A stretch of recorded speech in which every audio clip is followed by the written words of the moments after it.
Hello, listeners of the Mad Scientist podcast, and welcome to Roundtable number 8. I am... Can you believe the OCHO? I think you just named this episode, Marie. Yes, the OCHO. The OCHO. Pretty phenomenal, I gotta say. Well, listeners, we thank you so much for listening to the show so far. We actually just hit 30,000 total downloads. Oh my god. Just pretty amazing. Yeah, it's crazy. That's crazy. That's crazy amazing. So crazy. That's crazy amazing. So obviously this episode was delayed a week. So as a thank you to everyone who supported the show so far on Patreon, by liking us on iTunes, by following the show on Twitter or Instagram or Facebook, we wanted to put out kind of a double episode today. So we're going to have an interview that I did with Rob Christofferson, who we both know from the Ark. Rob. About some of his experiences with UFOs and ghosts and things, which I think is really cool. And then we're going to also do this episode, which will be on haunted objects. Bum, bum, bum. One of our favorite. Bum, bum, bum. We're following up. It's the greatest hits. It's a run of greatest hits. We've got the greatest last hits. time it was monsters. Some of our favorite monsters. Monsters you know and love. And then this time around, haunted objects. Haunted stuff. It's all really good. Haunted accoutrement. So, before we start this episode today, we have to do a little bit of housekeeping on the Patreon side of things. So first off, we love all of our listeners, and we're extremely happy that any of you have decided to support the show in any way, by listening to it, by adding us on Twitter or Facebook or Instagram, or by becoming a Patreon supporter. I'm completely shocked. It's amazing. You guys are awesome. You know what? Really, I know, there are shows that I support on Patreon, and I'm always but I'm still always amazed that someone would choose to support this show because of I don't know, it seems different. You know what I mean? Yes, it's my show. I'm surprised that we haven't been, hunted down with pitchforks and torches. I'm just teasing. Not yet. Not yet. Give it time, Marie. Give it time. Soon, so soon. So, if you choose to support the show on Patreon, you get access to an exclusive Discord server where you get to talk to Maria and I directly, and we'll answer your questions. You get access to a hand-drawn doodle, a thank you note from the show's creators. Although, Maria, we have to start maybe we should start doing... The doodles are awesome. Anyways, yeah. A hand-drawn doodle by yours truly. Which is cool, too. You get a sticker. Still not glowing in the dark. Of the show's logo. You will get... We're working on it very shortly. You will also have the ability now to support... Or not support. You will also have the ability now to be a part of special episodes that we are going to start doing that we don't have a name yet for. And they'll be put online for everyone to listen to. So it's not like only patrons will be able to listen to these things. But the idea is that we will have kind of mini episodes, maybe a half hour, where Marie and I debate a topic of your choosing, with each of us taking the side that you think will be the most interesting and fun for you to listen to. So basically, every month we will pick a random Patreon supporter. They will then pick a topic for us to debate, and which of us will debate what side of that topic. And then Marie and I will yell at each other for 30 minutes for your pleasure. People. It's going to be good. It will be a fight. Listen, it is going to tear this show apart, Marie. I'm pretty excited about it. I think it's going to be a lot of fun. And just to clarify, it doesn't have to be about science. It doesn't have to be about Star Wars. It doesn't have to be about anything. It's sort of a fun exercise that we are actually... looking at as just, how do we sharpen our own critical thinking? Anyone who's listened to our show pretty much knows our stances on things. So this is a good time to sort of shake it up and have us yell about stuff that we don't necessarily know about, or at least, know less about. Well, I mean, we're gonna research it beforehand, Marie. We're just gonna lie. We're just gonna straight up use I don't know. It's just gonna be straw man arguments all day, every day. Yes. Yeah, seriously. And then another perk that we're adding to the Patreon page is you will have access to. I mean, again, we don't want to do anything on the Patreon page that will be cordoned off from everyone else. If you're listening to the show, you're supporting us. So don't feel like you have to go to the Patreon page to get special episodes or anything like that. But what we're going to do is we are going to release like maybe 10-minute mini episode snippets about random stuff, pretty much, not the normal contents of the show. So this week, I actually did an interview with my good friend Paul, who came up with me. He took the road trip with me from New Hampshire to Minnesota and helped me move in. Yeah, which is pretty fun. It ended up coming out a lot more funny than I thought it would, which is good. And basically, that will, in a month's time, I released it today on the Patreon page. In a month's time, it will release to everyone on the website. So if you want access to those mini episodes before, you want to talk to Marie and I more directly through the Discord, or you just like the show and want to support it, all of those rewards are available to people who do $1 or more. And we're always thinking of new ways to try to, try to thank the people that support us in all ways. Yes. So we're incredibly thankful, and we look forward to you continuing to listen and support the show. Thank you. All right, Marie. Woo. Now on to the good stuff. Haunted items. Accoutrement. That's stuff. Haunted sundry. What is? Wait. I was going to say sundries are like little objects, haunted, right? Clearly. Like random crap. Random crap can be haunted. Yes, based on our findings, in a continuation from our last episode, which was our favorite monsters, my favorite monster, we're taking a look at some of the more lesser known, hopefully, items out there that have been reported to be haunted, cursed, or even possessed. Welcome to the Mad Scientist Roundtable. Tonight's episode, the OCHO.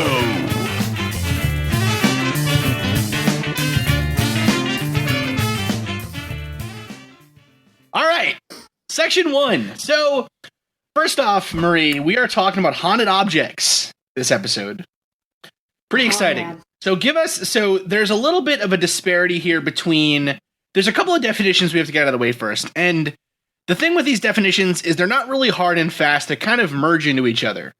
So within the realm of haunted objects, you have things that are cursed, things that are haunted, and things that are possessed. So yes. And there are some slight differences between those definitions. So first off, a cursed object is one that you do something with the object or you misuse the object in some way, and that leads to something bad happening to you.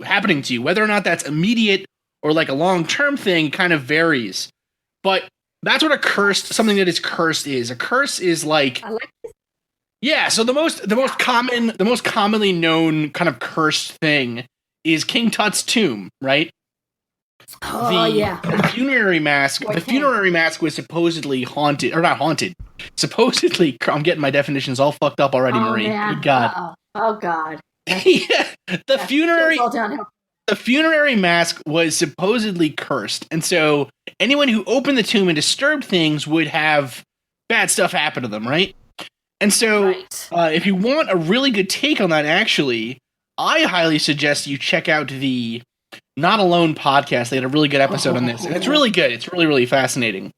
I love that. Anyways, so that's what a cursed object is. A haunted has intent. Really quick. Yeah, exactly. Exactly. Like you are protecting something. You are keeping something away from somebody else by saying, if you get into this, bad shit's happening.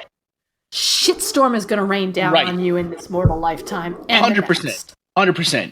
Yes. Now, a haunted object is one that has some spirit or something within it, but it has no. It might have intent in the sense that this object will do what it wants or something, but it's not necessarily ill intent always, right? No, it's not out to get you. No, it's not a personal vendetta. Right, and it's not like there's no cause and effect with a haunted object. It's not as if, okay, if you open this door and you enter the cursed room, or the haunted room, you're going to be, bad things will happen to you. It's more like this object moves around on its own, or it used to belong to someone and it seems to float or whatever, right? Yes, or you can see certain things in it, or yeah, exactly. Yeah, it doesn't necessarily mean anything negative, or it doesn't connotate, it doesn't suggest negativity in any way. Now, a possessed object does denote like a demonic or an inhuman presence in an object that is trying to trick you or hurt you in some way. It's like the worst of two worlds. It's cursed and it's haunted. Right. And it's out to get you. And Yeah, it's probably demonic. Right. We're kind of doing an interesting logic problem here. It's like it is. A haunted object isn't necessarily cursed, but a possessed object is haunted and maybe kind of cursed in the sense that they have an evil entity. Whatever. Anyways, tautologies aside and other sorts of interesting philosophical conundrums of logic, those are the general definitions here, and that's kind of how we've broken it up for the purposes of this episode. So the first thing that I really want to talk about, actually, so it's kind of funny, doesn't really fall into any of those categories. I guess you can in some way set the rules up just to bust them all apart. Just to bust them. Yeah, I'm telling you, we're building houses just to tear them down. This piece of weird lore, I guess you'd say, I originally heard about online. Like and I heard about it back in high school. So I mean, this was probably like 2004 to 2008 when I was in high school. Probably like last week. Like last week, basically. Right. 2004, 2008. Oh, God, Marie. We're so old. Jesus. We are so old. Chicken nugget, please. If you want to talk old and cursed, she says as she pours herself another glass of Chardonnay. After blowing out, by the way, the reason that this episode, quick tangent, the reason that this episode is a week late is yours truly was not out hunting Bigfoot as presupposed in our social media campaign, but I had knee surgery. One, because of my strenuous physical activity, your rock and roll lifestyle. Rock and roll lifestyle. It is my punk rock lifestyle of getting up and doing things. So I tore my meniscus, I believe it is, and I had to go have that fixed. And then because I am such an excellent patient, I decided to try and run across the street, and I actually inflicted further injury upon myself. So you have a cursed knee. I have a cursed knee. What sounds like to me. It is, well, it's cursed by my own ineptitude to actually physically take care of myself. My own ineptitude, oh God. And my refusal to accept aging gracefully. So those are those two things. We don't confine. Yes, that is a curse. We don't confine ourselves to the laws of nature and medicine. Or physics. No, whatever. Fucking knee. I feel fine, motherfuckers. I can make this light. And my friend was like, you know what? We can. I'm like, no. And I'm like, oh God. All right. Horrible. So there was that. Horrible news. Yeah, so that's. But I'll tell you what. I'm back. I'm happy to be back with you guys, and I'm sorry for the delay in it. Back and better than ever. No worries. All right. With the prescription. With the prescription. So. With some pills, yeah. This case is the song is known as Gloomy Sunday. And so it's actually it's a pretty old song. It originally was recorded during the Great Depression in Hungary. So it was the original song was actually known as Vége a Világnak. The world is ending in Hungarian. And I'm definitely destroying that because I just know I am. I actually went over to Hungary and really had a phenomenal time there. I love that country so much. So I know that I'm saying that completely wrong because I couldn't say anything in Hungarian. So that's good news. But so the original title of the song is those words. If you have to say those words in Hungarian, I think you're kind of in a bad place to be. Right. But if I started running down the street screaming them, people, the world is ending, people would be like, what the fuck is that guy talking? I'm running down the street saying, I don't know, chocolate roll cake. You know what I mean? And people are like, shit, that guy, get him some fucking cake. So the original lyrics. That's very depressed, man. So the original song was written about World War I. And it's all about despair and how terrible the war was and everything. And so the original song was composed by the Hungarian pianist and composer Rezo Seres. And so it was published in 1933. Now, subsequent lyrics were put out by the poet Laszlo Javor. And these lyrics were titled or the new song with the new lyrics were titled "Sad Sunday," or "Zomoru Vazarnup." God, why do we even try, Marie? I don't. You know what? Yeah, I'm with So you. I'm with him. And so now this song it's basically like the Hungarian Morrissey is how I'm thinking of it. Seriously, so just to give a little bit of a warning here, the original. So this song, it's known as "Gloomy Sunday," but it's also known as the Hungarian Suicide Song, and so it's got pretty mopey lyrics, but also. But also, though, the stuff we're going to be talking about here is a phenomenon known as suicide, basically like contagious suicide or suicide contagion. And so if you are particularly affected by discussions like this, or if you feel like you ever need to reach out to someone because you're feeling suicidal or anything like that, we as a podcast and as your friends, we hope, just ask you to please reach out to help first. Speak to someone, because there are people out there that love you and care about you, even if you don't think so right now. Yes. So us included. Us included, absolutely. If you're listening to this show, we're fucking, man, you're fucking great. Please. So this song, like I said, is now known as the Hungarian Suicide Song, and it was actually super popular at the time that it came out. Now, a little grim humor. A little bit of grim humor, I guess. As popular as suicide songs in Hungarian get. Right. So it's not boys band. It's not like boys band popular, but it's popular. So the song is about someone committing suicide, basically after their love is taken away. So, so it's pretty dark. Like I said, it's very, like Marie said, very Morrissey-esque, very the Smith style kind of song. Now, see, I never heard the song myself, so that's what I just hear this amalgam of every Smith song I've ever heard in a language I can't understand. And I'm like, oh man, it's so good though too. You're like, oh, this is good. Oh yeah. So the word. Oh God! Now we're a music podcast. Right. So now I'm sorry. It's okay. So the song became really popular in Hungary, and then it was recorded. English versions were then recorded. The first one being by Hal Kemp in 1936, with lyrics translated by Sam M. Lewis.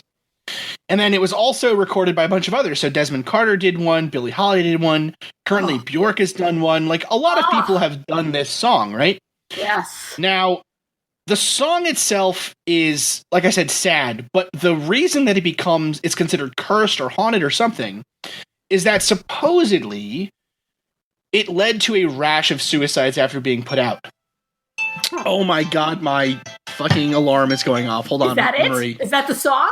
That was it might as well be that song, honestly. Fucking, all right, sorry. Dude. God, for a minute there, I'm like, is it just me hearing that? Oh no! Okay, let's start again. So, let's start again. So the reason that this song has become kind of popularly associated with curses or thought to be a cursed song is that at the time of it being released, like in the 1930s, press reports came out that said that at least 19 suicides in Hungary and the United States occurred after people were either seen with records of this song or were seen with the sheet music of the song or the poem itself. Holy smokes. So that's quite a contagion with that. And the thing is that it's not just the hearing the song, it's like anyone who had actual physical or could hear it had something come out of it. There's some other things though that came out with this as well. So this song, like we said, came out in the 30s and was really popular all the way through World War II. Now, in World War II, the song was actually banned by the BBC from British radio communications. Billie Holiday's version of the song was not allowed to be broadcast. Huh. That's interesting. In the 60s, in like 68, the composer of the song actually committed suicide. God. And on top of that, this urban legend about the people in Hungary committing suicide because of this song is something of a embellishment of the fact that Hungary is quite high up on the list of suicides. So, as a nation, their suicide rate is high. Yeah, so it can be quite high. It can be quite high. Now, Hungary's suicide rate is still currently Europe's third highest. The country itself was really affected by wartime damage and famine and all kinds of other things. And although the suicide rate is going down in Hungary, it's still quite high. Now, the interesting thing with this song, so the idea, as we said, is the idea that really makes this song interesting, or the real thing that makes this so scary in some way, is this idea of suicide contagion.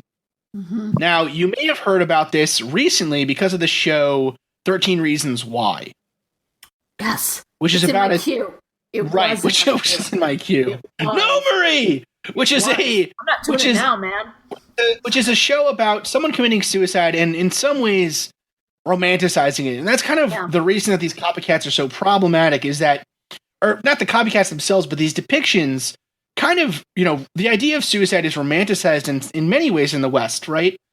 Mm-hmm. So from, famous musicians, like the idea of Kurt Cobain or Janis Joplin, or, right? Like, we romanticize this thing as these people being like, not these people being too sick to carry on, but these people being almost heroic or something, right? It's quite strange. Especially youth. So someone who is very young and opining over a lost love. Right. I feel like you get those two things, you add those two things together, and that's what is so romanticized and is so like. It's the Romeo and Juliet. In some ways. Exactly. It's the Romeo and Juliet thing, right? It's this idea of lost love, and there actually have been some studies. I just want to look this up to make sure about this. Actually, do you want me to sing some more Smiths? Go! Oh my God! Hang the DJ, hang the DJ, hang the DJ. This is our hang the DJ, hang the DJ. Hang the DJ, hang the. Okay, I'm done. Goodness, this is my that's our researching music. So the interesting thing is that teenagers, there have been some studies. I can't find them exactly here, so I'm hoping that I can find them and then release them on the website.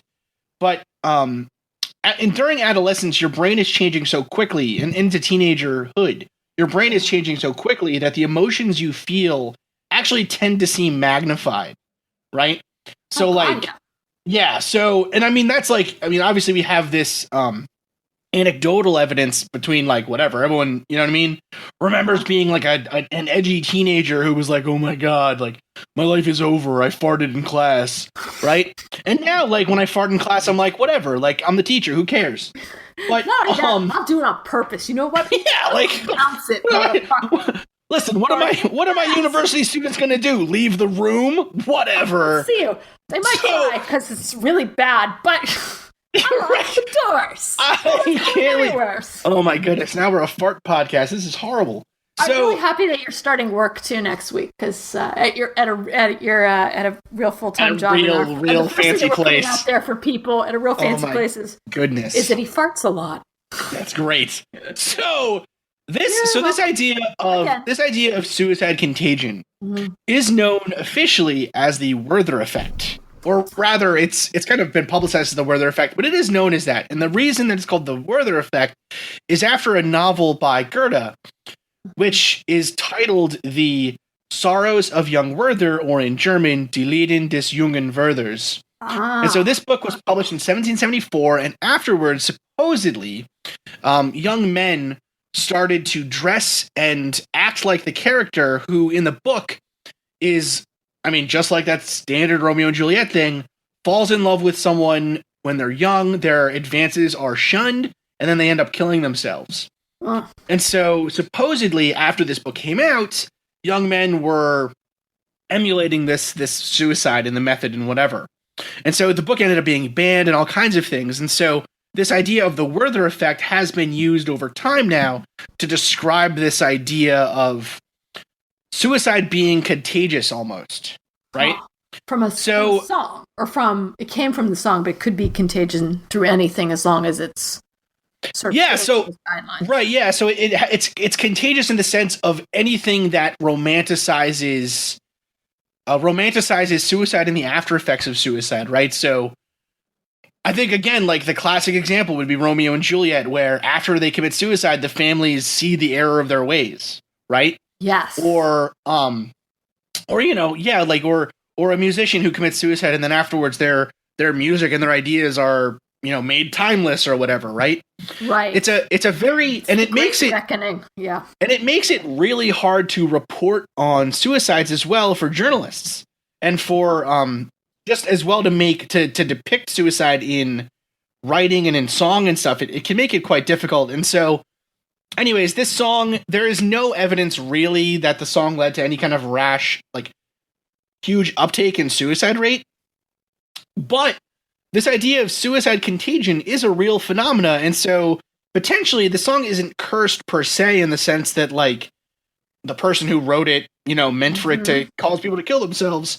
But it might just be a trick of the mind almost, or of our society, or of our sociological impulses, that in fact it does cause one to despair more easily. So pretty scary stuff, I think, actually. That is a little spooky. I would say, yeah, but it's more symptomatic, right? It's more something that you can easily hang it on as a reason, which is much more of a symptom that would come up that would draw attention to something like this. Right, exactly. And I do think it is all about the way that you frame it, right? Yeah. If this thing is framed as a romantic thing, then people are going to emulate it, right? And it's the same way with everything throughout history, right? Like if you romanticize, I mean, there's stories from World War I, with the really phenomenal, I mean, one of the best World War I podcasts I've ever heard, and probably one of the best takes on World War I I've ever heard, was Waiting for Armageddon by Hardcore History by Dan Carlin. Oh, yes. Man, exhaustive research. Exhaustive. He is freaking phenomenal, right? And actually, the Eastern Border did an interview with him, which is amazing. Murray, we're one podcast degree of separation away from fucking Dan Carlin. That's awesome. Dan Carlin. Anyways, I mean, but I will say, Eastern Podcast is a pretty good podcast as well. No, it's phenomenal. Oh, it's no, please, Marie. We're one away from the Eastern Border. That's pretty awesome too, Marie. Anyways, so that's the story of this haunted song. So, and I mean, you can still find. I mean, obviously, you can find copies of it online on YouTube and whatever. And it is like a gloomy song, but you know, I think it is more to do, like I said, about the time period and the frame of reference that people are looking at it from. Right. And again, just to reiterate, if you are feeling depressed or anything, there are loads of resources out there for you. We would be happy to show you any of them if you need, or, you know, just Google it and find out what you need. Absolutely. Wholeheartedly agree on that. Because we love all our fans. We do. Very much.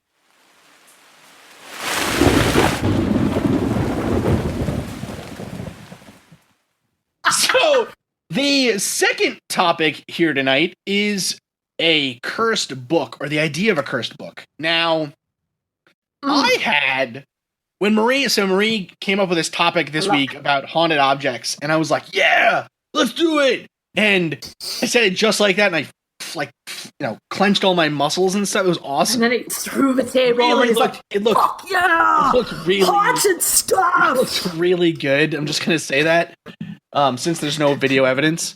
Anyways, imagine in your mind's eye, if you will. Imagine Macho Man Randy Savage, but a little bit fatter and a lot shorter. Wearing glasses and a beard. Also known as the Doctor. Right, and he's not Macho Man Randy Savage, he's Dr. Savage. He's Dr. Savage. Nice. All right. What were we talking about? So okay, curse. Sorry, I'm having hot flashes here, Marie. Jesus. Woo. All right. Who wouldn't love this kind of stuff? The idea of a cursed book is really popular in all kinds of fiction, right? So I think one of my favorite kind of cases of this is, of course, H.P. Lovecraft and the Necronomicon. But there's also actually one of the scariest books or collections of short stories I've ever read is The King in Yellow. Yes. Which is terrifying. Which is this is actually really interesting too. It's by Robert William Chambers. He only ever wrote one collection of horror stories, which is The King in Yellow. And all of his other work is kind of like romance novels, bodice rippers, right? Like Yes, it is, and it's true. It's exactly what it is. It's extremely interesting. This King book in Yellow too. Yeah. By the way, really quick, King in Yellow was mostly made popular recently by True Detective. Yes, where the serial killer in the first season is obsessed with the book, or is obsessed with the collection of short stories. So in the book, there is a haunted play that basically, after people read it, it causes them to go crazy. So some commit suicide, some go on like murder. I can't remember if anyone goes on a murder spree. But it leads to all kinds of problems for people, right? And the idea is that this book is a gateway, I suppose, into the world of the Yellow King, who really does exist in this fictional world, and it's really, really well written. I highly suggest you read it. It's a great spooky, like, Halloween time book. But anyways, but the idea of a cursed book is also popular in like Harry Potter and stuff, where or even Doctor Strange, they have the book of arcane knowledge that is too advanced and whatever. So, and even Goethe, like you were bringing up with Werner, he wrote Faust. Yes, exactly. And Faust is the big, like, any kind of knowledge, the book, I'm Faust, and I'm using the knowledge that I get from these books to summon a devil to do my bidding. Right. And so this idea of haunted books it's popular out there, but there really isn't a lot of historical reference to them. So the most common type of curse on a book was actually a curse placed there to stop someone from taking a book out of a monastic library. So back in the Middle Ages, librarian's curse. They're so badass. So fucking badass. Back in the day, when, like, in the 1500s and the 1400s, when making a book, before the printing press, owning a book and even being able to read was extremely rare, right? And some of the only people that had the free time, the means to support themselves, and the ability even just given to them to attempt to learn how to read and write were monks, people that were in monastic orders. And so that's why back in, you look at books, manuscripts from that period, the medieval period, and they're what are known as illuminated works. And so these are books that were written by hand by a monk, and they've also been illustrated by hand by a monk. So, and they're extremely rare. They're really beautiful. They're some of my favorite types of art are from these illuminated books, basically. And in some of these, they would have basically curses written to warn the person reading the book or looking at the book that if they stole the book, something bad would happen to them, that it was a sin, or that God would attack them in some way. So I found two of these curses online, and these both are referenced from a book by Drogan. And so these the book is Anathema, Medieval Scribes and the History of Book Curses, published in 1983 by Mark Drogan. Huh. So these are two of them. This sounds like a bad. I might have to try to find this book, but these are two really interesting. That guy. I want to go have a beer with Mark Drogan. That's true. He's probably still alive. These are two really interesting ones that are there. So this one says, "This book is one, and God's curse is another. They that take the one, God give them the other." Huh. Interesting. And this is another one too. "To steal this book, if you should try, it's by the throat that you'll hang high.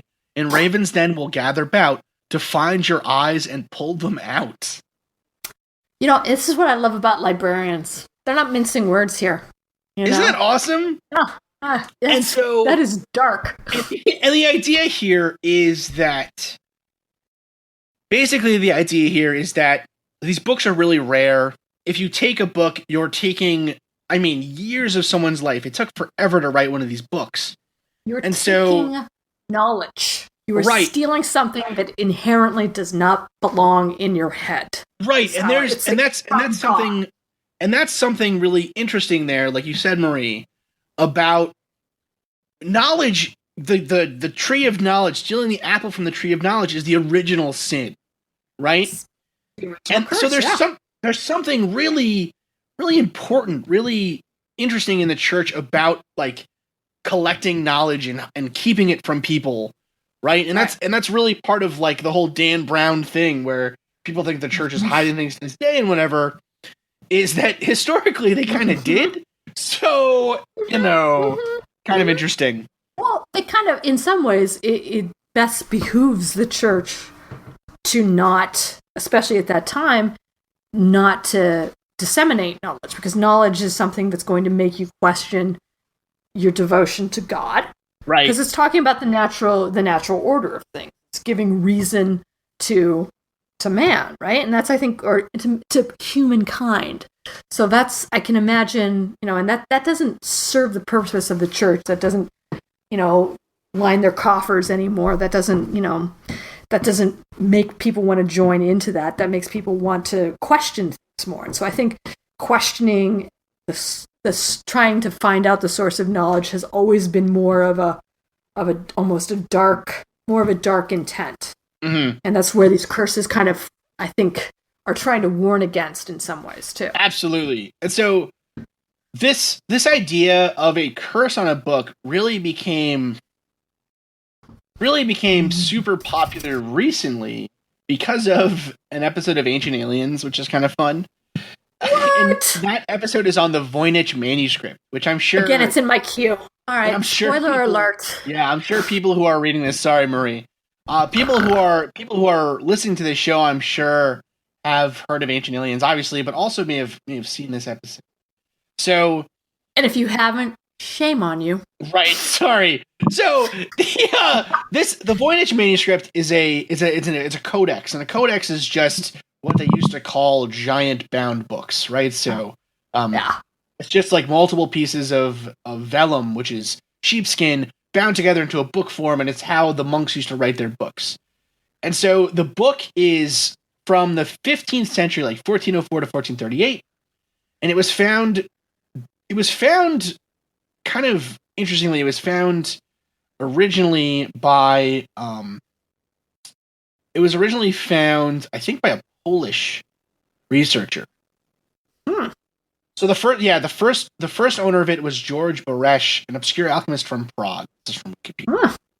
Obscure alchemist, you say? Over time, it's sort of changed hands. And what's really interesting is it has very interesting like sections. So there's a section on biology. There's a section on alchemy. There's a section on the stars and on monsters and all kinds of things, right? So you can decipher it. And the thing that makes it so interesting still to cryptologists and people that study language is that it appears to be written in some kind of code with its own alphabetical system that we have not yet been able to decipher, even to this day. So it's still a very, very, very, very difficult to understand book, but the thing that makes it interesting in the sense of... And so currently, if you want to go see the Voynich manuscript, I'm not sure if you can actually see it, but it's at Yale University's Binesque Rare Book and Manuscript Library under call number MS408. So that's fun. Now, So then if you're in New Haven, just roll around. Just roll over, yeah, whatever. Tell them Roundtable, or the Roundtable. The Mad Scientist podcast sent us, and we'll get a cease and desist letter. So the thing that makes Yale, that would be so dope if we got a cease and desist from Yale. That's something to hang on the wall. That's the only thing I've gotten from Yale ever. The thing that makes this manuscript there's all this legend that builds up around this one book because we can't understand it. It seems to have very interesting drawings of, like, very detailed drawings of plants and other, like, biological things, and yet there's no attribution to who wrote it, right? And so the book itself, the myth goes that it was written in a single night by a monk who had made a bet with the devil about whether or not it would be possible to write a manuscript in one night. Right, so the story goes. There's all kinds of different stories around it, but the general idea is that they made a bet with the devil of some sort, and their punishment, or the thing they had to do to win the bet, was to write this manuscript in one night. Huh. So it's quite an interesting thing. There's obviously no evidence for the demon-based story of the book. But why would you write something? So it takes a long time to put one of those things out, right? Why would you write it in code? Why would you write it so it is impossible to disseminate? Aha! Now, as I said, the Voynich manuscript contained a lot of herbal remedies and also what appeared to be some alchemy, right? As we discussed in the alchemy episode, books of alchemical treatises are extremely rare. We don't really find any of them because most of that knowledge was passed down by word of mouth. And when it was written down, it was written in code.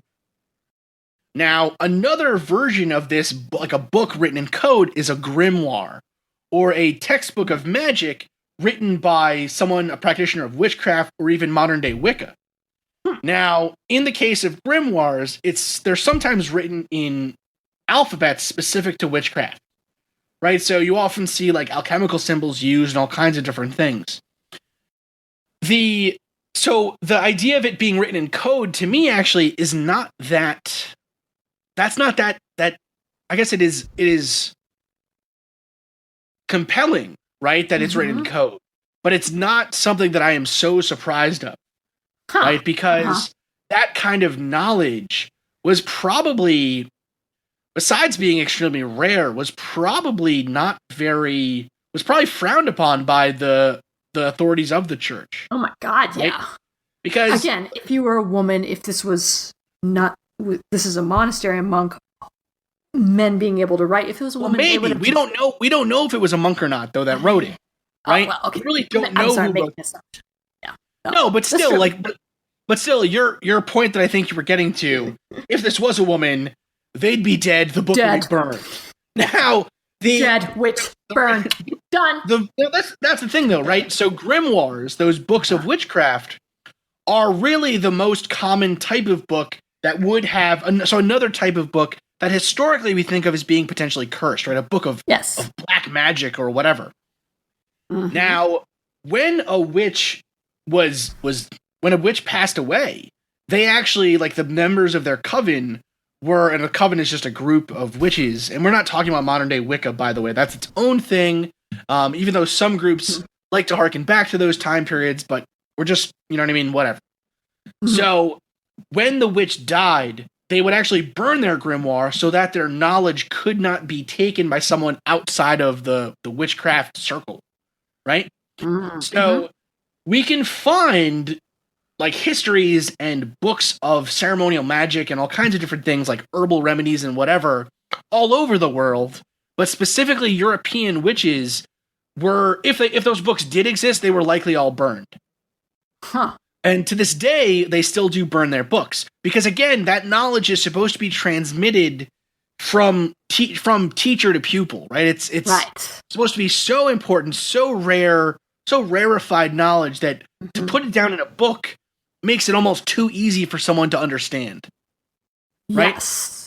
Now, in the modern world, a grimoire actually was sold back in 2013 for $14,000 and it's interesting. This is from abebooks.com, and I love Abe Books because I collect a lot of rare, like I collect a lot of spooky stuff in my apartment. I have a room dedicated to like old Halloween decorations, and our living room is decorated with all kinds of scary like drawings and pictures and whatever. All right, hey, so hold up a second. So I was aware of the Halloween decoration that you collected. I didn't know it was a room. I didn't know that we had a room. Okay. All right. So it's almost like a kid's, like when you go out for Halloween and you're like, and the garage is all done up as the maze, right? As the haunted maze. I'd like to think you have an entire room in your house, even though you just moved. You and Katie, right? You're settling and you're like, okay, man, let's get the room ready. And even before you put sheets on the bed, you guys are all tacking up like, antique bats. And then they're like, okay, and then they're going to put their hand in the peeled grapes in their eyeballs. It's mummy eyeballs. Sorry. I get total tangent, but that's awesome. Our house has like a bunch of different rooms. So the guest room is, Katie calls it the naturalist room, but we basically have like We have like antique biological drawings and stuff.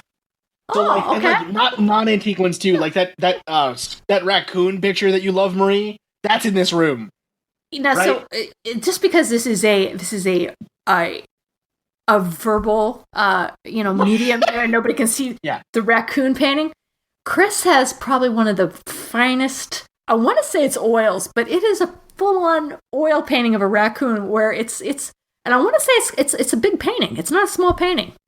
No, it's pretty big. It's like pretty big. it's probably like maybe like 2 feet tall, See, that's some good like shit. a foot and a half wide. It's a beautiful painting. It's awesome. Anyways, so we have all kinds of crap like that, and then our living room we have. In our living room, we have a really awesome print by Mark Rogers, which is a gray alien giving a treat to a dog. I saw that. I thought it was an orb, awesome. and I was like, "What the fuck?" The alien Maybe giving it is the an orb. orbs. It's really cool. It's like super cool.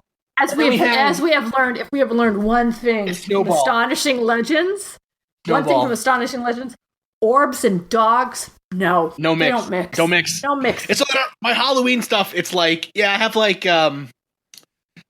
ceramic jack-o'-lanterns and old, like they used to sell these Halloween candles that were like in the shape of a witch or a black cat or a jack-o'-lantern or whatever. I have a whole bunch of those. It's awesome. Anyways, one of my many nerdy hobbies that I definitely have to stop doing because I'm running out of room in my house. Listeners, you know what to do. You know what to get if the man. you have any antique Halloween stuff, I will take it off your hands for sure. So we can all make the trip and go through the maze. We got off track it's just here. all spaghetti. Ah! Okay, sorry. We got off track. This grimoire sold for about $14,000. It was sold to a collection, like a M. Benjamin Catt's Fine Books and Rare Manuscripts in Toronto. And so the grimoires, there are two of them. They originally belonged to a high priestess of Wicca named Persephone Adraste Irene, who was an American witch.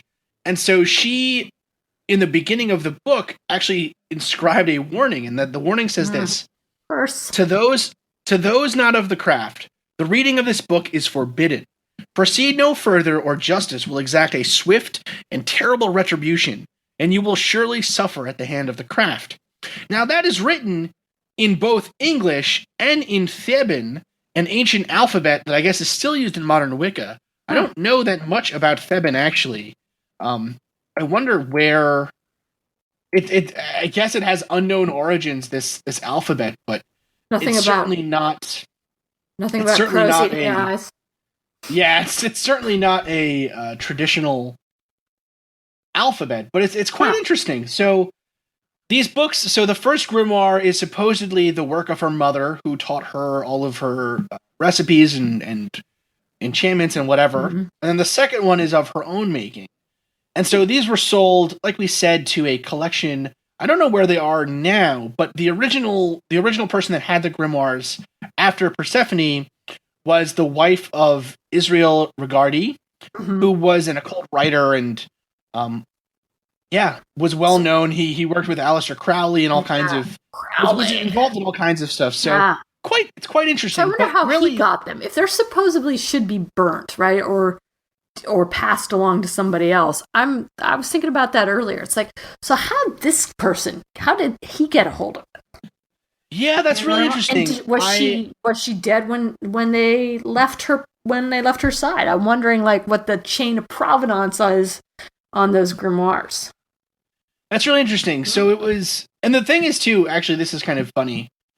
This grimoire, when we say grimoire, you're probably thinking like we originally thought of a book covered in human skin, with like a big lock. Yeah, like a big lock on it, whatever. It's not. It's written in red ballpoint pen on a spiral-bound notebook. It looks like a normal notebook. You would never know. They like it was. I mean, maybe it's a notebook purchased from a Hot Topic, but it's certainly not what you would normally think. Now, so I would actually be really interested in if any of the listeners of the show are practicing Wiccans. I would love to hear from you. Honestly, I find it completely fascinating, and I also would love to just know more about grimoires in general. right? What are the rules about handling them? What are the rules for passing them down? Because I think it's really interesting, and I think an episode on modern day Wicca with an interview with a Wiccan could be actually really interesting. I think that would be. Anyways, yes, something for the future. I agree. So cursed books are, like I said, they're hard to find. They're not that available out there, it seems like, and if you do find one, it seems like they're pretty expensive. So a curse in itself. A curse in itself, the cost of the grimoire. Or crows are gonna eat your eyes. It's really the big takeaway from this, folks. Yeah, it really is. That's really all you need to know is you're gonna end up dead, crows are gonna eat your eyes. There you have it. It's bad news. Don't do it, just say no. All right. Okay. Just say no to grimoires. No.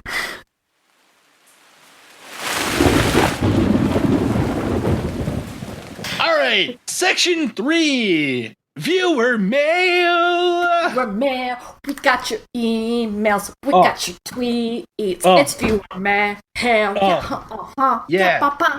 Yeah. Okay. Oh my god. That was pretty good. Genius. That was really good. All right, forget podcasting, man. Family band. Let's start this. Jingles all. Oh my god, I just wanted to say jingles all the way, but that's a really good movie. Oh my god. Okay. Do we have viewer mail? Is anyone else paying any attention? We have real viewer mail. Okay. This viewer mail is from Rob Christofferson, who is actually the person I interviewed in the special episode we are going to release with this episode. So if you want to hear more of Rob's questions and answers to my questions, you can listen to that other episode. And Rob's a good guy, and he's a very interesting guy, too. He's a very good guy and an extremely interesting guy. Yeah, so Rob knows a lot about UFO cases generally, which is really cool. He's our UFO expert. He is the UFO expert. So he's the UFO guy. His question was basically, what is swamp gas? Now, for those that don't know, swamp gas is one of the, it's become kind of a trope where, like the weather balloon. Yeah, exactly. Like someone what you see on TV, someone will find a crashed UFO and an alien is coming out of it with a piece of metal stuck out of his stomach and he's like, ugh. And then someone's like, what the hell is that? And the FBI comes and is like, oh, that's just swamp gas. There's nothing to see, citizen. Swamp gas, weather balloon. Weather balloon, yes. So swamp gas is a real phenomenon, and so this is also tied into the idea of a will-o'-the-wisp, or what are the original jack-o'-lanterns, right? A jack-o'-lantern is a thing from English folklore that is literally a ghost holding up a lantern to try and trick people into falling into bogs or swamps to their death. Bogs? Bogs and swamps. Sorry, Bogs! Marie's not on board. I'll tell you, here's why Marie's not on board. Here's where Marie is like, what the fuck, ghosts? I mean, okay, you're not going to be all scared enough that clearly something dead is holding up something that is illuminated, and you're sort of like, hey, what is that? I think I need to come closer and figure it out. Fuck, it's a bug. Boom, you're sunk. I mean, it's just, damn it, man. Well, the thing is, we are, I think, Marie, okay, number one, Marie, we are coastal elites. We are coastal elites. We have never been in I have only, I was completely amazed in New Hampshire where I was living, just how dark the forest could get in the daytime. Right? And this isn't old growth forest or anything where these trees have had forever to suck up all the light, right? With their the leaves and everything. This is a forest that's regrown after 30 years of some guy pulling them all down to make a field, right? I was kind of hoping you'd be like, this was the park down near the library and the subway. I'm in the middle of a public park and I'm like, where the oh my god, I'm gonna die. And the squirrels with the giant fangs. Good god. Okay. So this idea is and it's actually a pretty common ghost story of a ghost trying to lead you off into into danger, right? Trying to trick you into falling or whatever. So the will-o'-the-wisp, basically the story goes, and there's still all kinds of stories about this all over the place. Like, the idea is you're like walking through the woods, or even if you're sitting like in a field outside of the entrance to the woods or whatever, but you'll see a light kind of bouncing up and down in the woods, like in the forest, and you don't know what it is. It doesn't seem attached to anything, and there seems to be no natural explanation for the phenomena, right? Now, there have been loads of different explanations for this over the years, right? So one is, of course, swamp gas, which I'm going to get to answering in a second. The other is ball lightning, which ball lightning is not. There's not really like there's really no there's no real evidence for it necessarily. There are interesting things like we're finding out stuff. We're finding out really weird stuff about like how plasmas can form, which is what lightning is. It's a plasma, and a plasma is just a gas. So the plasma is a fourth state of matter. So you have solid, liquid, and gases, and then you have plasmas. And so a solid is basically this all has to do with the amount of particles in a given volume. So you can think like a solid is really densely packed, right? It's like a bunch of molecules stuck together really closely.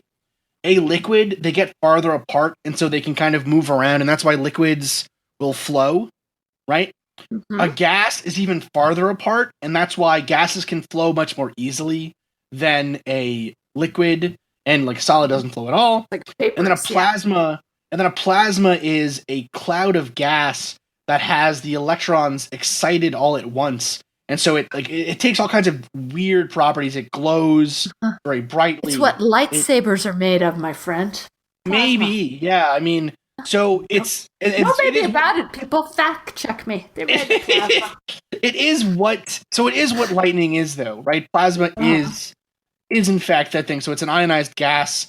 It has free flowing electrons throughout it, and even though it has no real electric charge necessarily. And these things occur at low pressures or high temperatures, although again, we're finding out all the time that it seems plasmas can form in more states than we previously thought, right? So in the lab, we've been able to make what appear to be like swamp gas, which is really like a ball of plasma, right? And these can stay stable for a little bit of time. Have you done this in your lab?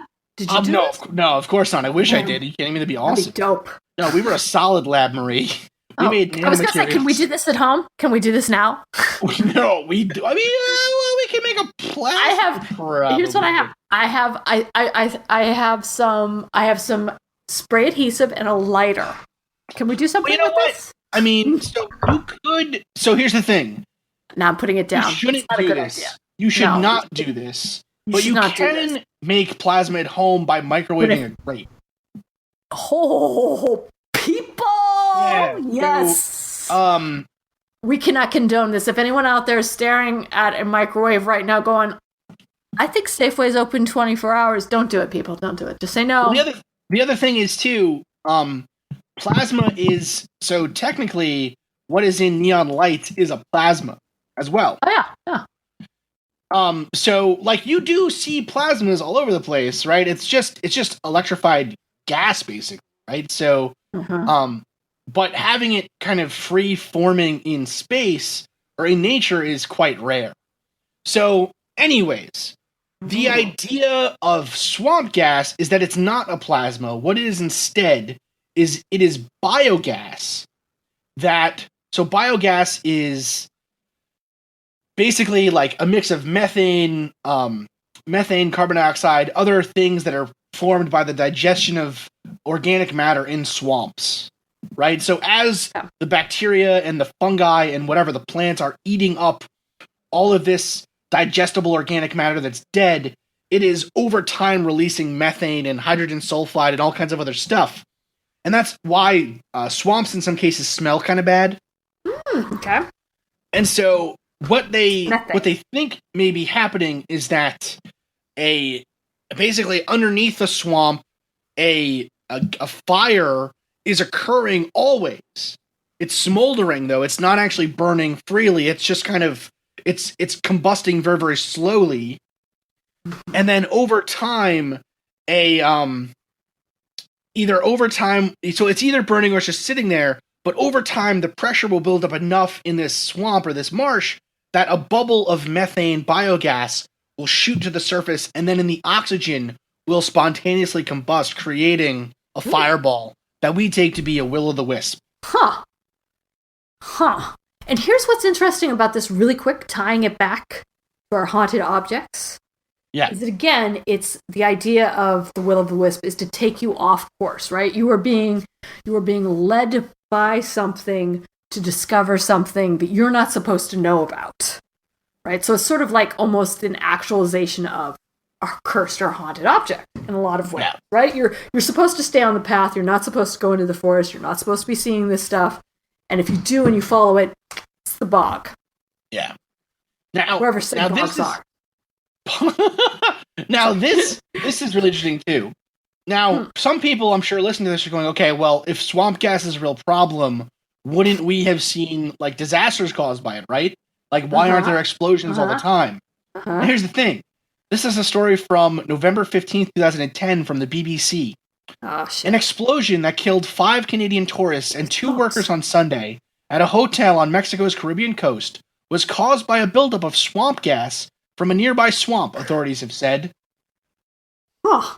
So this like caused a big explosion at this place. It was caused by swamp gas that could not escape naturally due to the construction of this resort, basically. And it did cause a couple of deaths and some hospitalizations. So, and the thing is too, it's really easy though to this idea of gases underneath the Earth's surface somewhere coming up and exploding spontaneously is so overused, I think, in the paranormal field that in cases where it probably is the explanation, people just like shake it off, right? Like swamp gas, Right. Yeah, and so I think for the case of like will-o'-the-wisps, swamp gas is probably a pretty damn good explanation because the conditions are right.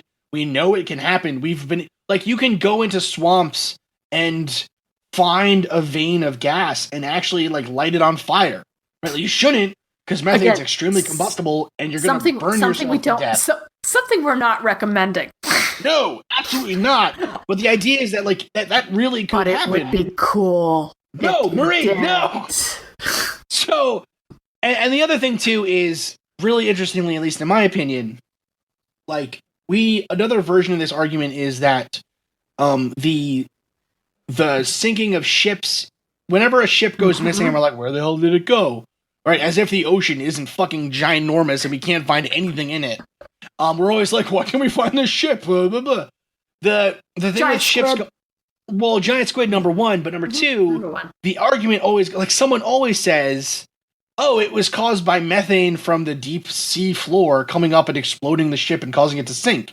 And again, while that is an interesting theory, the odds of that happening are really, really, really scarce. Like, why can't it just be that, like, the ocean is fucking huge and we can't find, like, we don't even know, we haven't even mapped the entirety of the bottom of the ocean floor yet. We have no idea what's down there. So it's, like, pretty logical that stuff might go missing sometimes. Anyways, tangent about boats over. That is what swamp gas is, or marsh gas. Our good friend Rob, thanks so much for the question. Yes, if you have a question for the Mad Scientist Podcast Roundtables, please let us know. It doesn't even have to be about gas. We swear it does not have to be about gas. Although if you would like to stick to the theme, gas is fine. Gas is not... We will talk about gas. We will. We can talk about gas all day. But like, we're just saying we don't have to. We don't have to. We don't have to. But we can.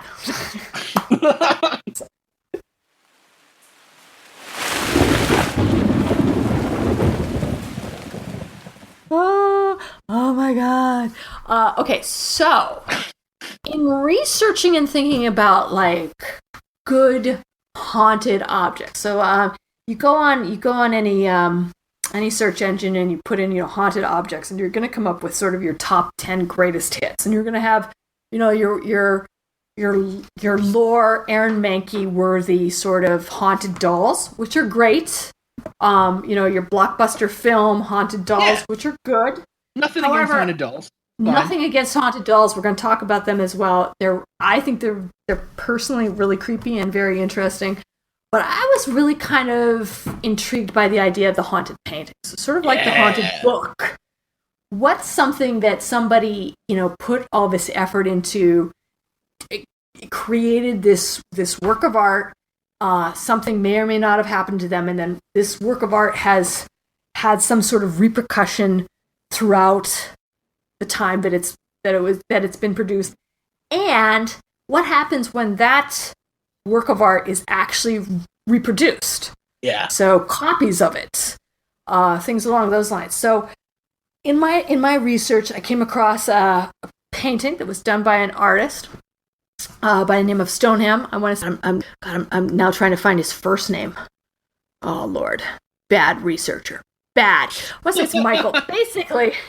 Basically, in 1972, he was creating this painting. He was actually a relatively, I want to say well-known, but a working artist. So he actually did paintings. He went on in his later life to work for ILM in video production. Okay. So it's sort of this, he kind of modified and came into the, he adapted as well into the new economy, which is interesting. And he's, I believe, still alive. So he was adopted adopted into a family. The family moved around a lot, and some of his most early memories were in Chicago, and he was like staying at his grandmother's apartment. The family was to save money, and the place was so small, but he was forced to sleep on a mat in the closet filled with dresses and cots and hats. And he said it wasn't like being in a room at all. It was like being an article of clothing. So he, at a really young age, sort of had this disassociation from almost his own childhood. He was adopted. His family moved around. It sounded like he had some sort of, I think, well identified issues. Why that would happen to a kid.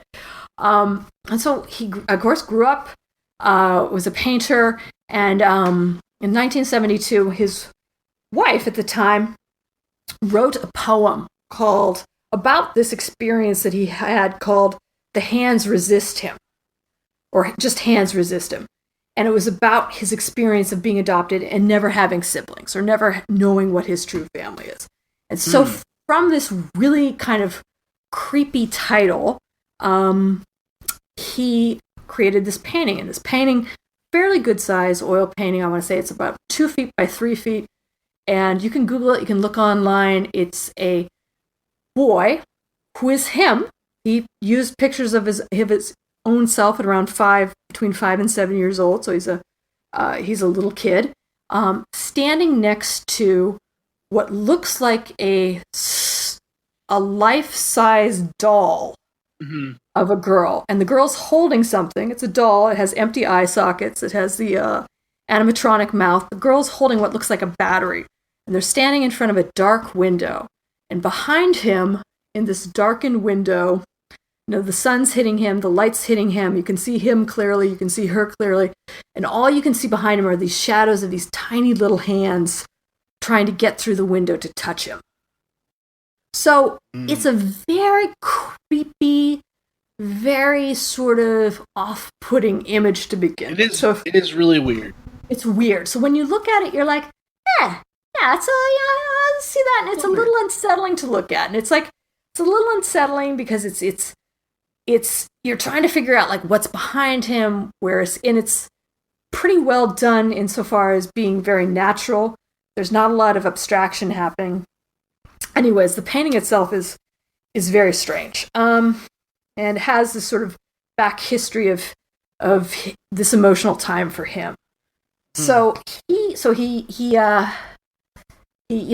on this painting. He seized on the poem. He painted this. He felt like it definitely had meaning to him, And then he also went ahead and sold the painting. So the painting went into to a gallery where it was purchased. It was actually purchased, strangely enough, in 1974 in a large gallery show. It was purchased by a man by the name of John Marley, who is going to be famous to viewers as being the character in The Godfather, one of my favorite movies, who wakes up with the horse's head in his bed. Oh, interesting. Right? Okay. So that's John Marley. So John Marley, who is, that's an awesome, famous piece in its own right, buys this painting. So this painting is, kind of purchased, and it goes through, and from there, it gets some press mentions, but from there, it sort of enters a quiet phase. But between 78 and 83, the three men that were the closest to this painting, so his art dealer, I believe the man who owned the gallery that it showed in, and Marley himself died.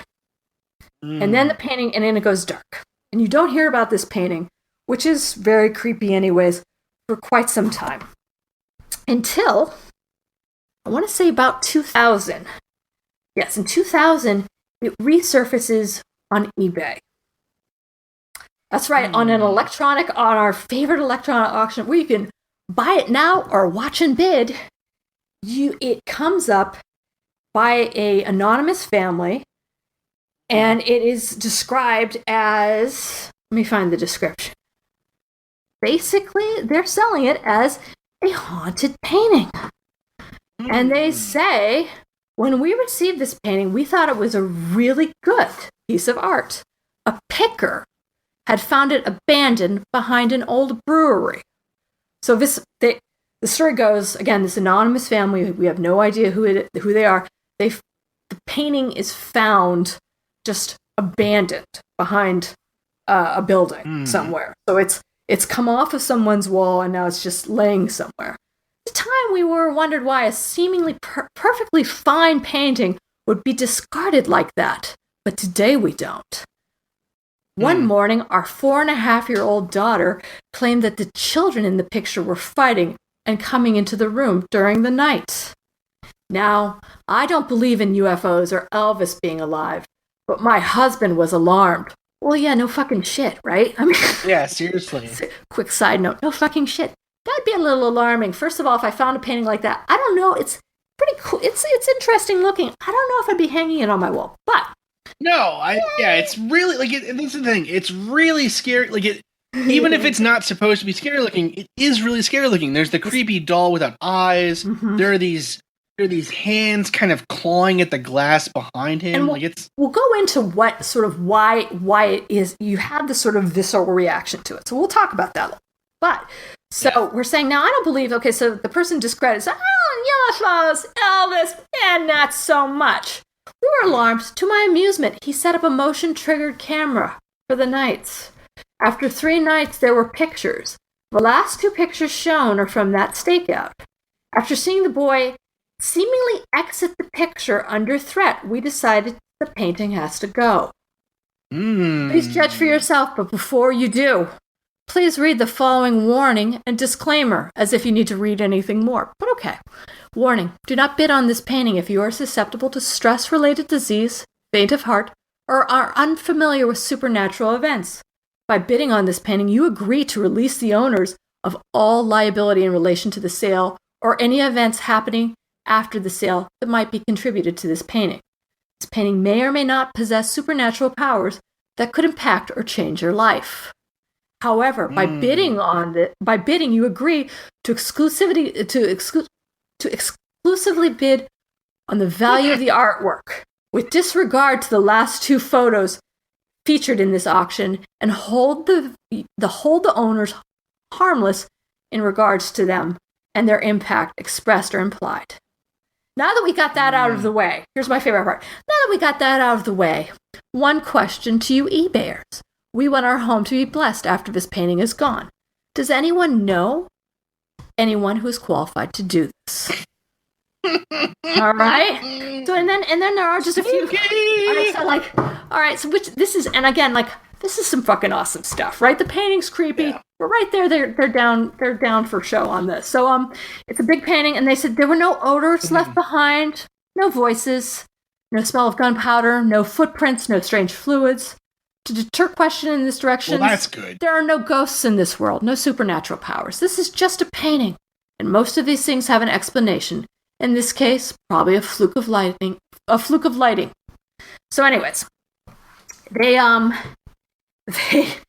put this out there, and then they did have 2 pictures of the painting under I want to say maybe a phosphorescent light, like a black lamp. Yeah, so it's like it looks like it's fluorescent lighting, and basically it kind of looks like the girl. So she's holding a battery in front of the door that's got paned glass, like in squares or rectangles. Yes, it kind of looks like the one pane that's right near the battery forms with the battery to make a gun. Somewhat. I mean, you don't have like you're looking at it. I mean, there is nothing that comes out of that's very you can look at and just be like, oh yeah, definitely, I can see the kids jumping out. Yeah, it's sort of hard to see, but yeah, it's definitely. very evocative because again, they're using eBay, they're using this electronic medium in this fictitious or this story-oriented way, saying, so no, we found this. We have no idea where this thing came from, and we hung it up. I guess in my child's room, in the 4-year-old's room, and they're coming, or like the 5-year-old. Why the hell would they put this picture up in their child's room? So there's that. I mean, that's wrong. If you kind of sit back and you kind of start looking at the actual narrative, it's a little like, but if you take it at face value, it's like, okay, so now we want to have our home blessed, and we just want to get rid of it. There's something going on. So, needless to say, this painting, which is known as the most famous haunted painting on eBay, that sold through eBay, did sell. Sold to another gallery, and there is like one follow-up on a site called Surfing the Apocalypse, which I think is very clever, and it said that basically, they garnered an interview with the buyer, and it said, visually, and they said, well, so why did you want to buy this painting? Like, what was the idea that you thought that this would make a good purchase? And they said, well, visually, it's a good composition. The artist displayed professional handling, and it's really cool. Cool, and the legend seemed like a good marketing ply, and I'm buying it to sell. And so, how long have you had it? So they've had it for, and then of course, has anything unusual happened? And they said, I wish that they could report something happening, but unusual things started happening with the first email encounter. So people knowing that.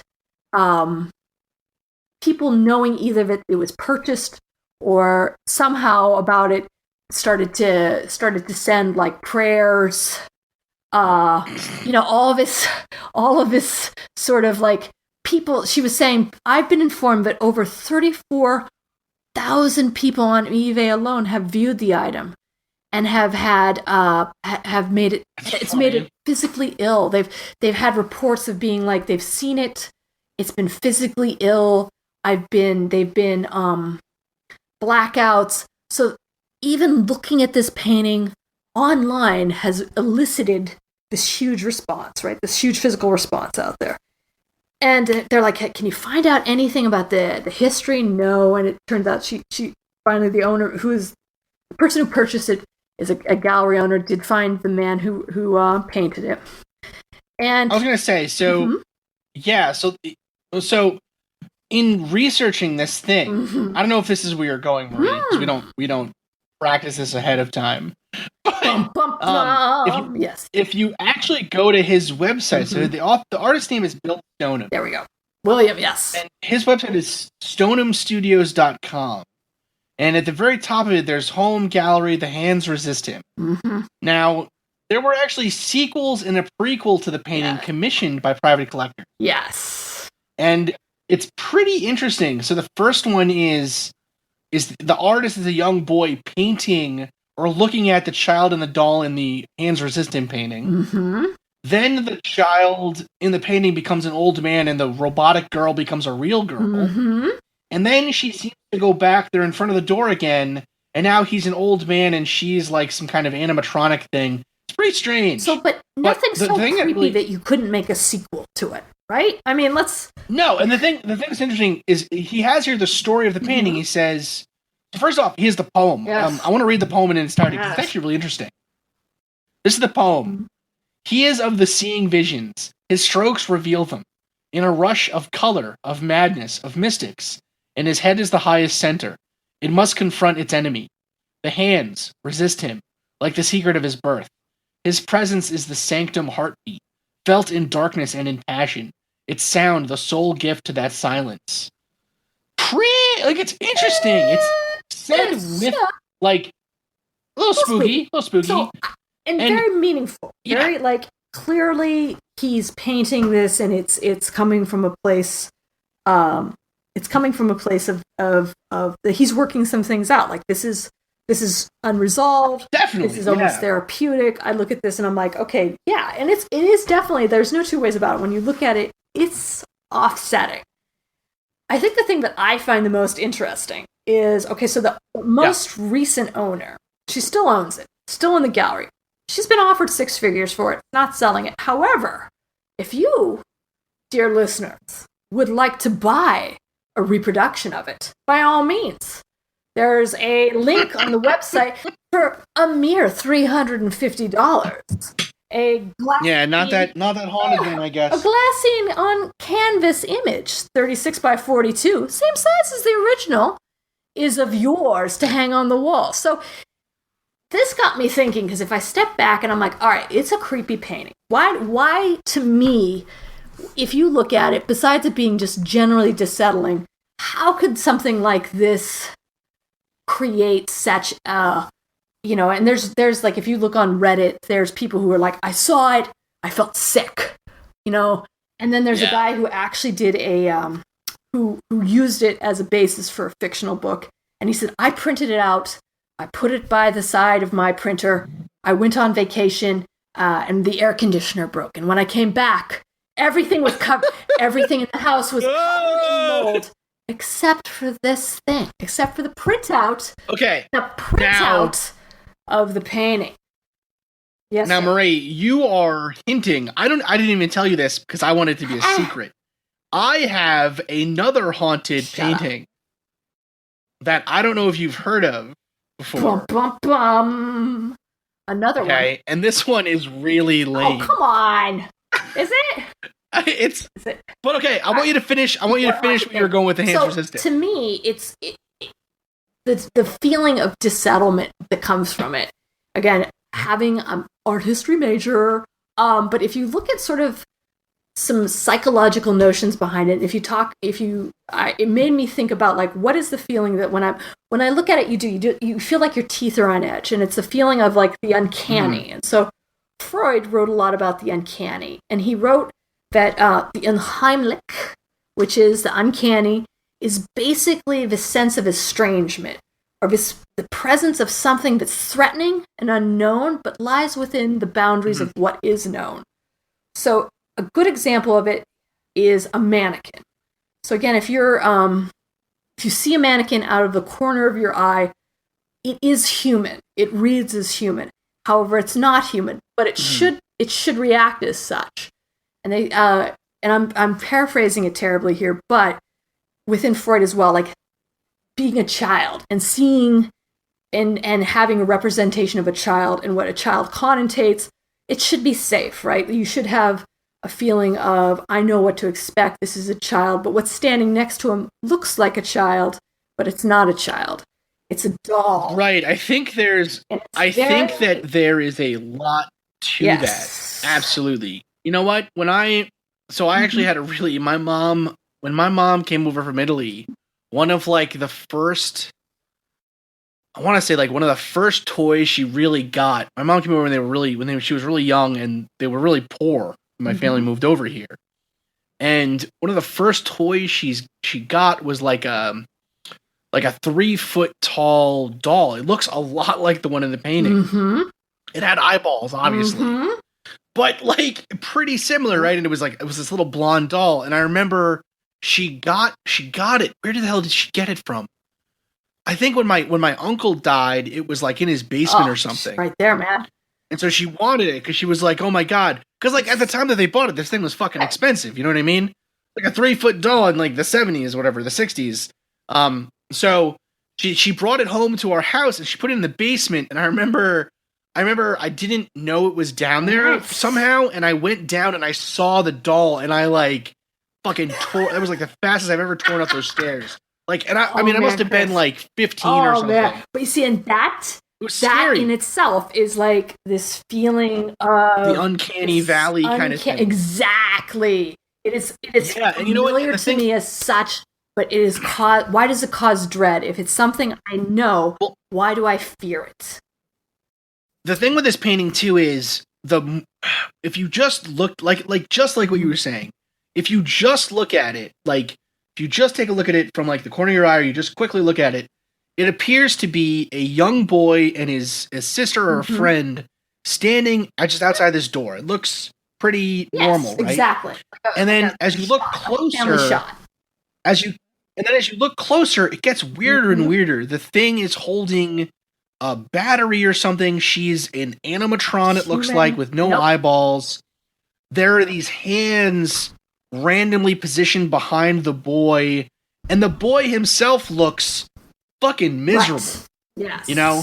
Like it this is, you know, it's interesting when you hear about I remember hearing about, because my mom has always been really interested in art, right? And I remember, you know, her talking about art like affecting her physically. Like you'd go into a gallery and you would feel chills when you looked at a painting, right? And I never had that experience until I saw some of the Renaissance paintings that are, you know, they're like the entire size of a room. There are these huge paintings of like, you know, battles with angels or you know what I mean? And like you see them and you're stunned. You're just, you know what I mean? It's like it's so magnificent that your body can't even comprehend. You know, it's hard to explain even. You know what I mean? But it does something to you, right? And I mean, I'm almost thinking of like Tom in Parks and Recreation when he sees that painting of like blobs and he's like, I don't know, it affects me, man. He's like crying, right? But it's like, but it really like some art does that to you, right? It affects you and you don't really know why. And this painting is one that when I see it, I get chills. I do get chills. And that's interesting. Now it's just weird. Now here's another thing. So, like you were saying, art, when you see it in its physical presence, and this brought up something else to me, because it's like, so I'm I'm online and I'm looking at it, right? I'm online and I'm like, okay, so what is this? What's this about? But it's a reproduction of the thing, right? And it made me think, so this thing has been reproduced, you know, a million different places, a million different times. And does it have to be the authentic thing? So again, if it's haunted, if it's cursed, and this goes back to, you know, if you think about any good horror movie from the, you know, from recently, like The Ring, The Grudge, you know, especially the Japanese horror films, is it the thing itself, or can the reproduction of the thing itself have the same impact on you, have the same curse, have the same haunting, have the same effect on you? And if you, again, being the art history major, I went back and I was looking at a critical thinker from around World War II, Walter Benjamin. Again, I'm not getting the first names right, but and his last name is pronounced Benjamin, and he talks about art in the age of mechanical reproduction. He's basically saying the gist of it is it was a lot of Marxist theory, but that art itself has an aura, and this aura is so special and so particular that that's what you're experiencing when you're standing in front of. So when you're standing in front of like the Renaissance and these massive paintings, that you are experiencing that. And that's a special connection to art. But what happens when you take something like that and you are distributing it to the masses? Does it have the same, like a photograph? Is a photograph as impactful as the original itself? If it's a photograph, is it even art? So he kind of has this sort of, you know, I don't want to say mind fuck, but it is sort of like you start to think about it and you're like, well, does that is that the case? Because one of the things that I thought that was very interesting about this that reminded me of this is Edvard Munch's The Scream, which, again, if somebody out there has not taken an Art 101 class, hugely, hugely popular. It is the man. It's a very, it was done during Art Nouveau. It's the very skeletal looking figure clutching his face, screaming on the bridge. The background is red. And again, you look at it and it is very evocative. You immediately are like, holy, like, it's chilling. And it's very, it again sets your teeth on edge in the same way, but I would say the hands resist him, except it's hugely famous. And it has been reproduced. You can buy it on coffee mugs. It's been lampooned. It's a trope now. And so it's interesting to me because it represents this huge sort of existential crisis and this again, this aura of things that are unknown, and yet it has been spun off into so many different ways. And so my question is it haunted? Can I say that this painting is haunted? No, I don't believe that. I don't believe that it's coming to life and, the little girl's chasing him around there. I think that what's even more chilling is that the artist was able to tap into something in himself that does translate to other people. And that's sort of why it is effective. And that's what's triggering in other people as well. Yeah. So the work that you're thinking of is called, it is by Walter Benjamin. What? It's the work of art in the age of mechanical reproduction. He is a key member of the Frankfurt School of philosophy. And like you said, the Frankfurt School was basically, they all worked on the central premise of like a Hegelian or Marxist idea of like social critique. It's really interesting though. I'm gonna have to pick up that book. It's fascinating, really and his life is fascinating. He had a very tragic end. Yeah. But just how you think about what is the authenticity of something and of art or something that makes you feel that way, and is the original as authentic as a reproduction? Because if you look at Reddit, yes, well, it makes you sick and it makes you pass out and it makes you nauseous. Yes.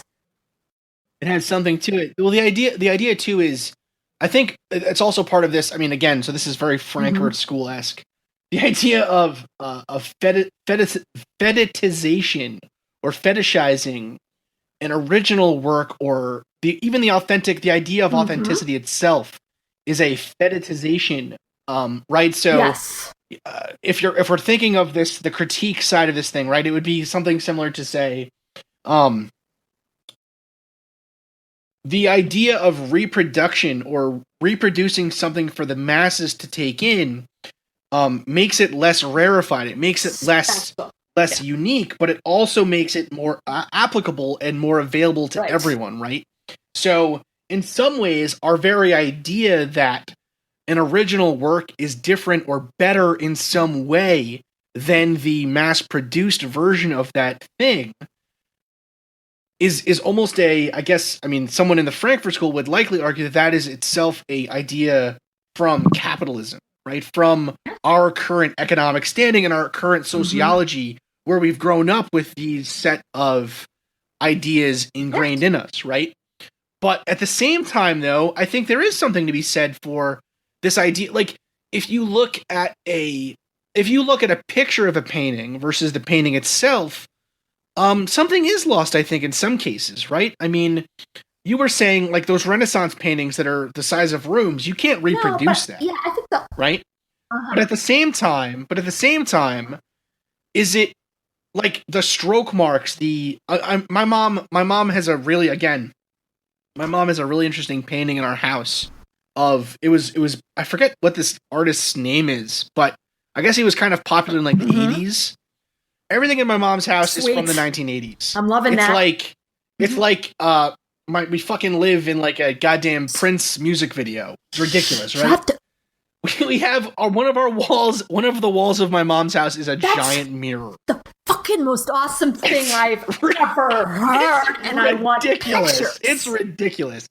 That's right? Awesome. It's ridiculous. So anyways, but But she has this painting that is done in such a style, like the paint is just like globbed on there, right? And so you can run, I mean, you shouldn't run your fingers over it. And I was admonished many times as a child not to run my fingers over it. But you can run your fingers over the painting and it has texture.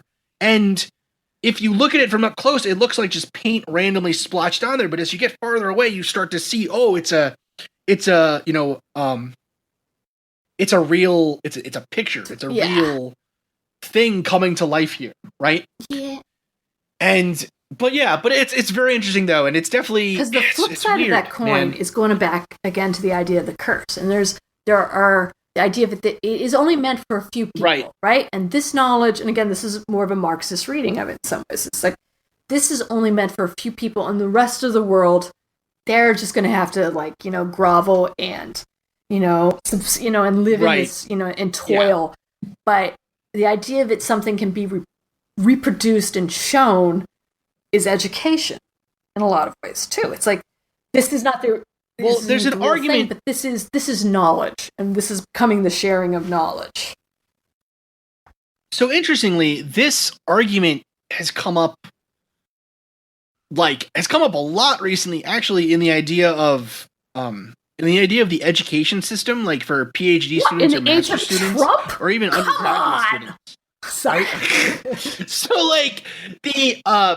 the argument is that there are all these schools popping up that want to teach engineering or science as a course that you take online.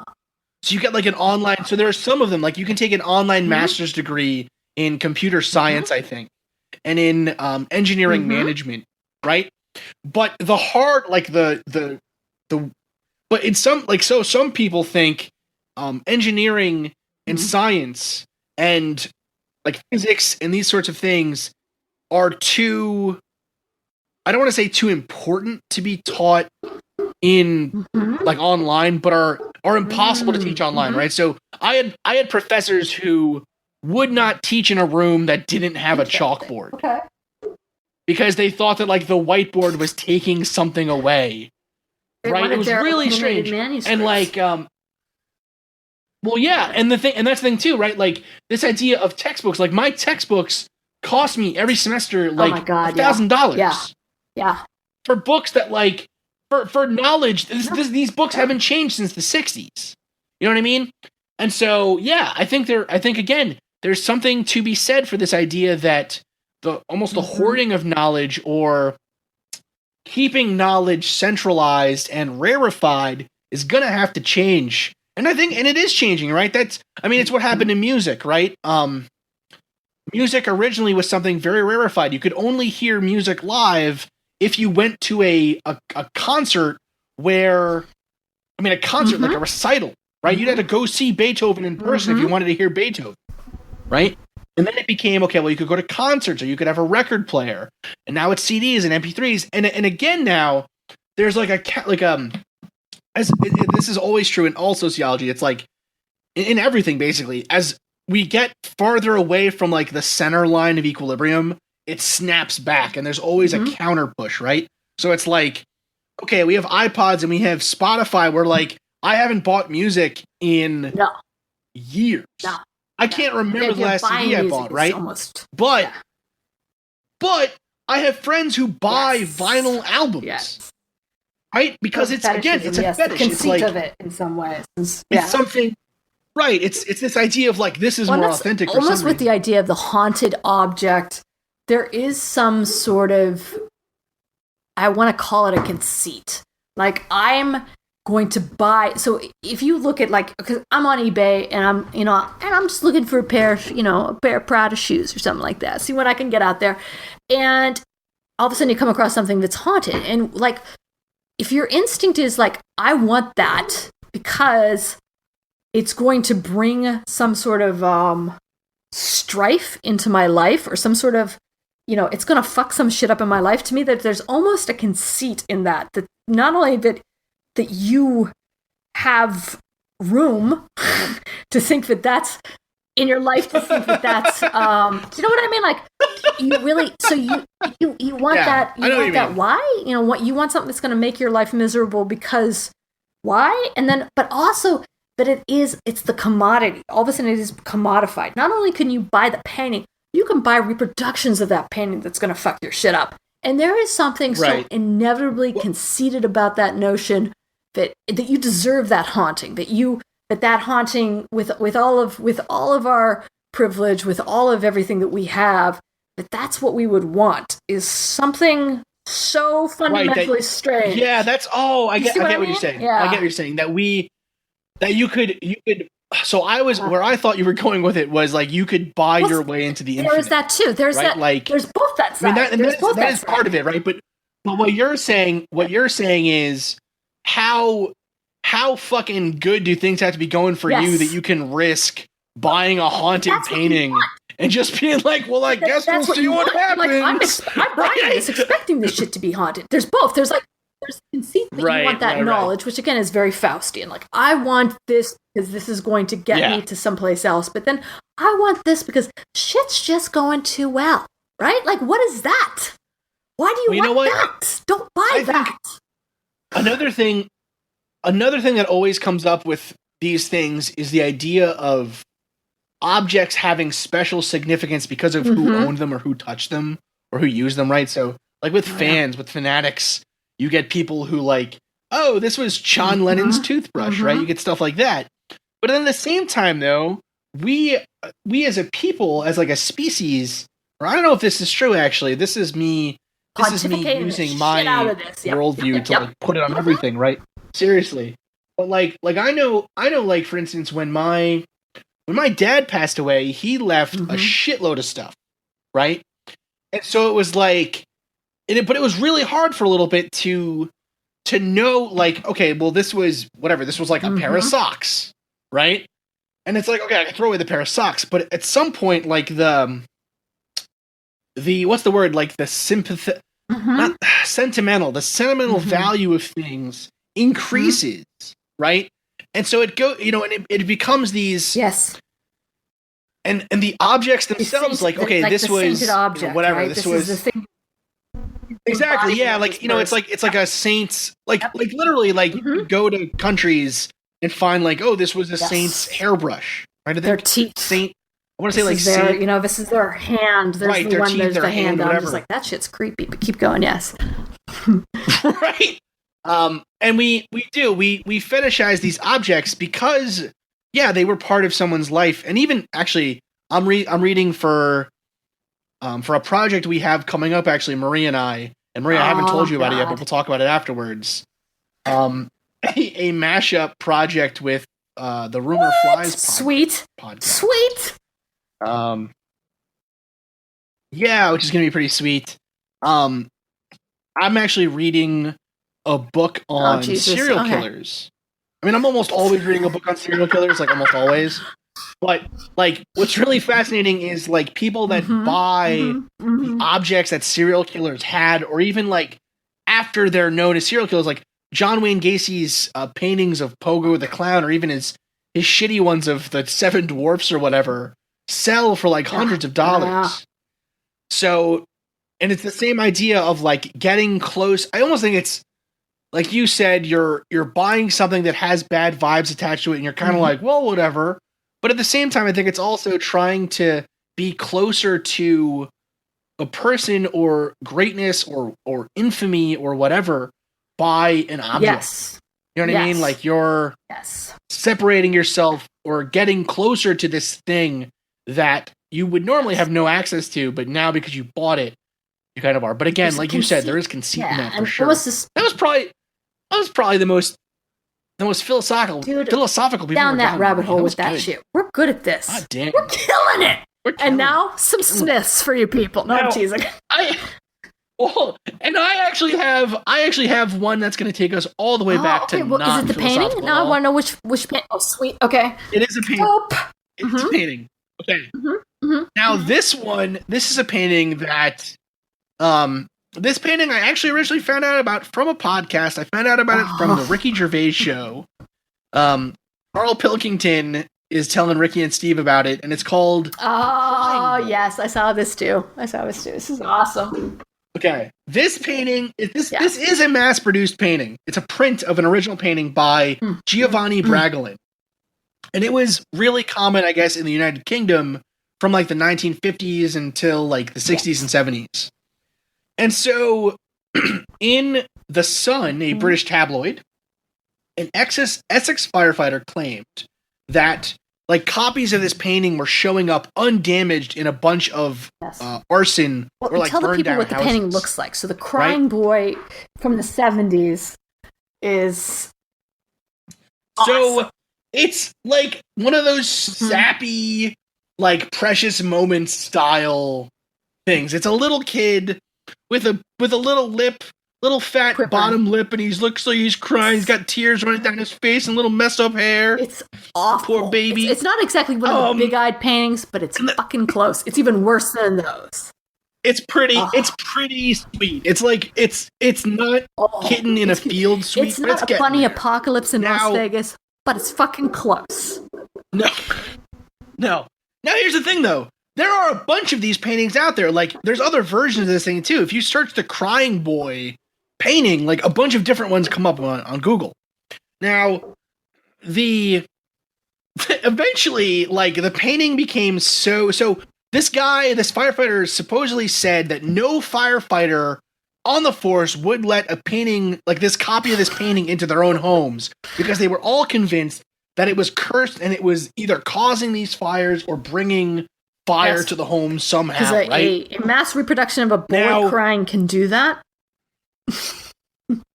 Now, the thing that's really interesting with this is that they actually there was a really interesting BBC Radio 4 program called Punt PI by Steve Punt, who's a comedian. And he actually did some research on this painting. He found that The Sun, this tabloid newspaper, actually organized big bonfires of these paintings. That's actually pretty cool. That shit should be burned anyways, but yes, keep going. Even though, it's a pretty terrible fucking painting. But the thing is now he actually did some research into this too, and did some testing, I guess, with the Building Research Establishment. What they found was that the paintings were covered in a fire-retardant varnish. And so they suggested, at least, that what would happen in these cases of fire, I don't want to say arson, but these cases of fire, was that the string that held up the painting was twine or whatever, that would burn first. The painting then would fall face down onto the floor.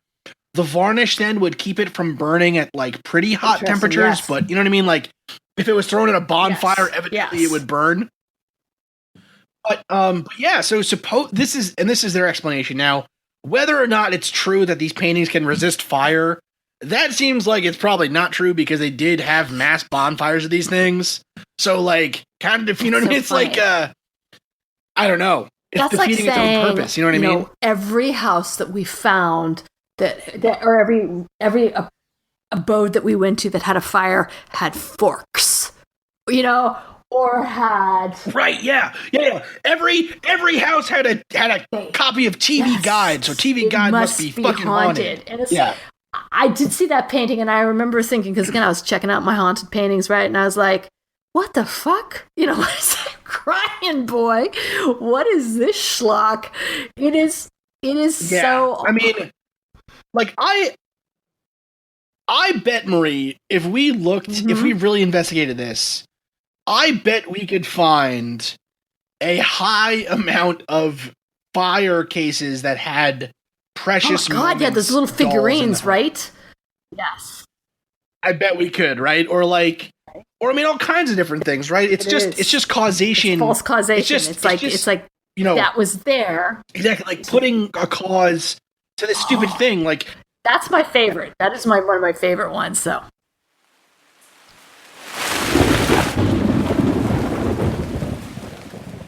Thank you so much, listeners, for checking in on this week's episode of the Mad Scientist Roundtable. I am your host, Chris Cogswell, and I am joined by Marie Mayhew. And I just want to say, if you guys have anything out there that seems like it's looking at you funny and it's an inanimate object, haunted, as we discussed, haunted, cursed, maybe possessed, let us know. We want to know about it.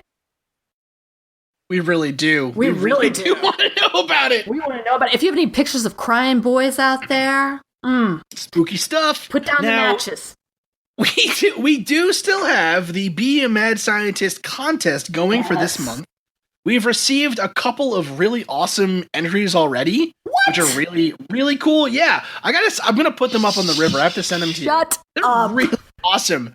We're talking full pages of stuff. Like Wait, full pages of people that want us to debate? Is this a debate thing or? No, not the debate thing. That's the debate thing. Be the Mad Scientist. Okay, sorry. Damn, that was fast. I'm gonna put this out. It's fast. No, this is the Be a Mad Scientist contest, and more people are answering questions. Oh, excellent. Oh, pretty great. Look at the knowledge that we're spawning out there to all the. Oh, it's so exciting! Budding mad scientists. I'm so happy. That people are responding to it. Thank you so much for listening to our show.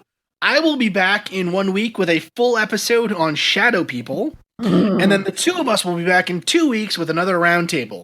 Now, like Marie was hinting at before when she got the other contest wrong, Marie, we do have another thing going on right now that we would love your help with. If you are a Patreon supporter, please give us your debate topics that you would like us to debate, and then we will do a mini episode as an extra content feature for all listeners that will come out at the end of the month. Let us have it, people. We're ready. Let us have it. We are ready for all of your debate topics for sure. Even if we're not, okay. We'll get ready. We'll be ready. It's fine. I'll make something up. It's perfect. Thank you again, like I said, so much for listening. We love you all, and we'll be back soon. Good night.